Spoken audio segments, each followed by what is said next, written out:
Hi there, my name is Liz and I write the blog Coeliac by Design. I just wanted to come on here and just share with you a recipe for gluten-free pastry today.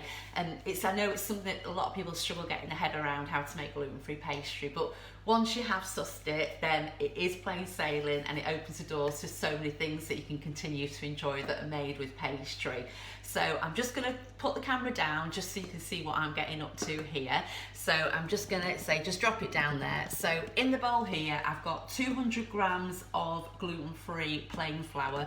I'm using Sainsbury's gluten-free flour today. I'll natter to you a bit more about different mixes and different flours that you can use and other ones I recommend, but for today I'm using the plain flour and it does work great with pastries, so say the Sainsbury's gluten-free plain flour. Okay, so into the bowl then I'm adding 100 grams of hard butter, and I've just chopped that up just into little cubes, so just add that in there. If I'm using salted butter, so I don't need to add any additional salt in there. If I wasn't using salted butter, I would just add a little pinch of salt going in there as well, but I don't need to because it's salted. You probably noticed I've just mentioned about the flour and the butter. I'm not actually using xanthan gum at the moment when I'm making pastry. The reason being that I'm not doing that is I found that on a couple of occasions xanthan gum's made the pastry, well, the pastries end up being a bit hard, should I say, when I've used xanthan gum. So I'm trialling it without that. I know xanthan gum's referred to a lot for gluten-free baking, but I personally at the moment are just using it if I make scones because I find it holds the crumb together really well. And yeah, so I wouldn't actually, I'm not recommending it for pastry at the moment myself, but that's just my preference. Okay, so unlike standard pastry where you want to go to a fine breadcrumb, when you're making gluten-free pastry, it's better just to get it quite chunky, because once we're going to be adding egg in a sec, and once we've added egg into that, we're then going to add water, and we need to get quite a bit of water in. So if you make it too fine, the water will blend in too quickly and you'll not get enough water, and that's when you start to get it breaking up a little bit as well. So into that, I'm just going to pop the egg in there. So that's one beaten egg, that's just one large beaten egg that I've added in there, and just then stir that round. Okay. And then into that, now that's mixed in, I'm just going to get some water. I add definitely at least 5 dessert spoons in the beginning. So I don't know if I put 5 in or 4 then, but I'll just check then as I'm stirring it round.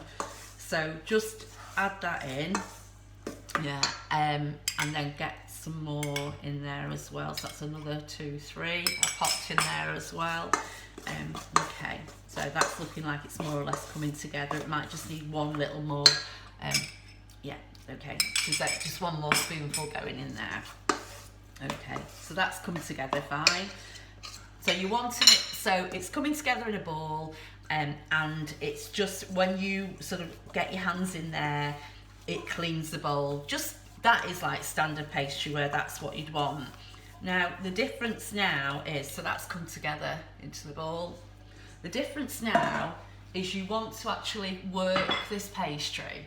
So unlike standard pastry where you don't want to overhandle it because you're going to make it tough, because this has got no gluten in it, you're not going to worry about making it tough because you're not going to overwork the gluten because there isn't any in there.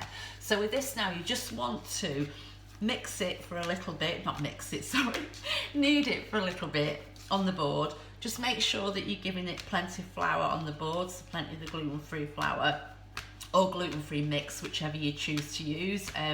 I did used to use Javella mix quite a bit and I still absolutely love it. The only thing is with it, I appreciate that not everyone can get that because it is only available through the pharmacy, either on prescription or to purchase from the pharmacy. So I tend to show other things as well now, so that whatever I make, everybody can still make it. It's achievable for everybody. So that's why I refer to other flours as well. So that's coming together nicely. You can tend to find that the texture will change slightly, so just add a little bit more flour just to prevent it sticking onto the onto the mat. Oh, and by the way, this mat, I really like this mat. It's one I got from, well, my friend got it me from IKEA actually, but it means, I mean, our work surface is always thoroughly cleaned down, because although I'm completely gluten-free, Neil does have gluten-containing foods as well, so we just make sure that everything is completely cleaned down. But with the board, it does mean that obviously this board I only use for gluten-free things, so it does mean that, you know, that if I was to sort of be portable anywhere, it wouldn't matter if I, you know, needed to put this on a worktop. But yeah, okay, so there we go. So that's the pastry now changing, and that's come together lovely. Okay, so for the pie now, I'll just put a bit more flour on it just so it's nice, and I just don't want it sticking to the board for when I roll it out. So okay, so I'm just going to cut that in half, slightly more for the base because I'm doing a deeper base, so I do want slightly more. Okay, so again, just flour it, and you can see it should be nice to handle then at this point.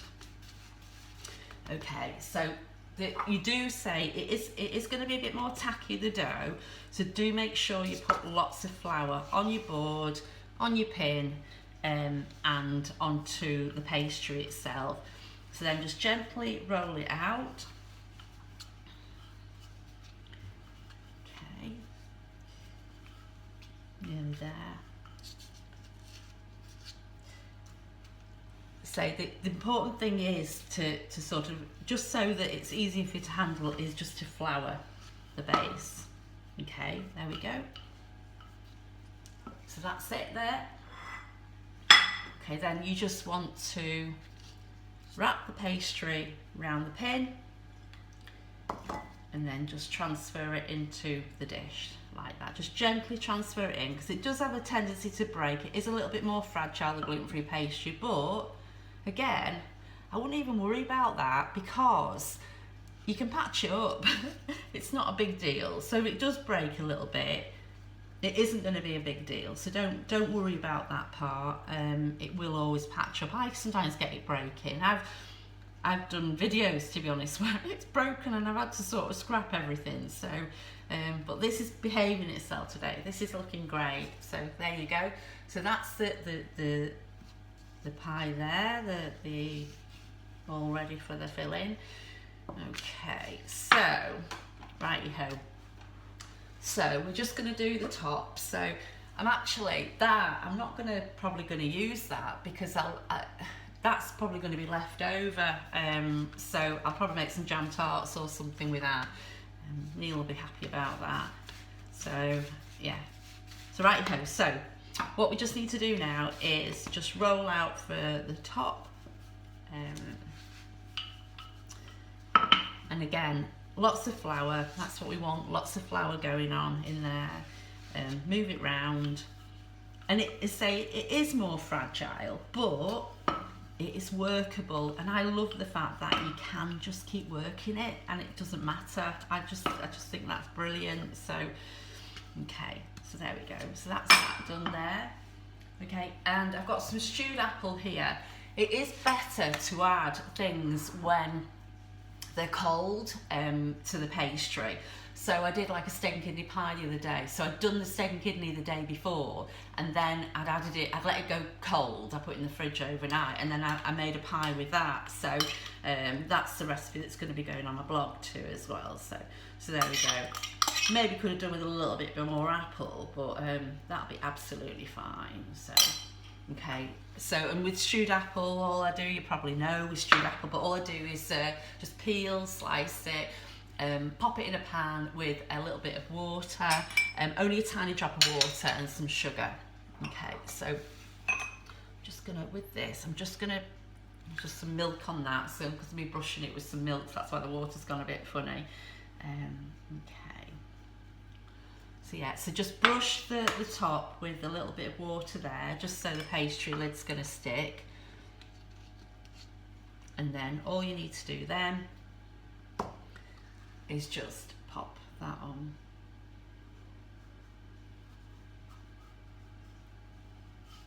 There we go. So it did break that slightly bit, but don't worry about the odd break like that, it's not a problem.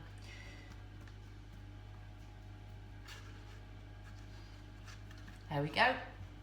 So that's your pie. And I'm just going to grab a knife. I don't know what I've done with my knife, so just hang on a sec. Oh, there it is. Just grab a knife and just go around.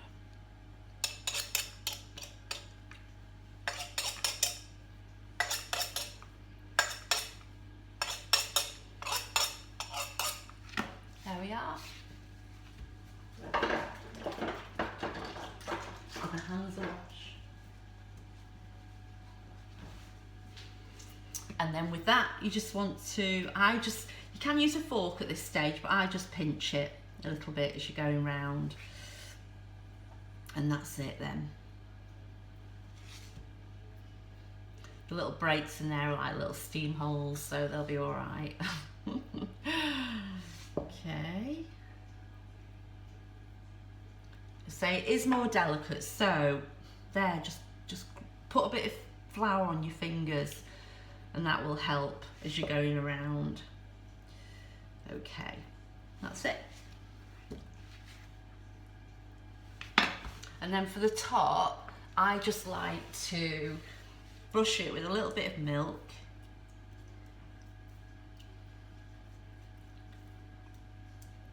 And then just scatter it with some caster sugar then. That's what my mum used to always do, and it makes a lovely crisp topping. So, quite a lot of sugar, I know, but it makes it amazing when it cooks. Okie dokie. Alright, so that's the finished pie, and I will show you when it's all cooked. Thanks so much for watching. I'll be back in a bit. Okay.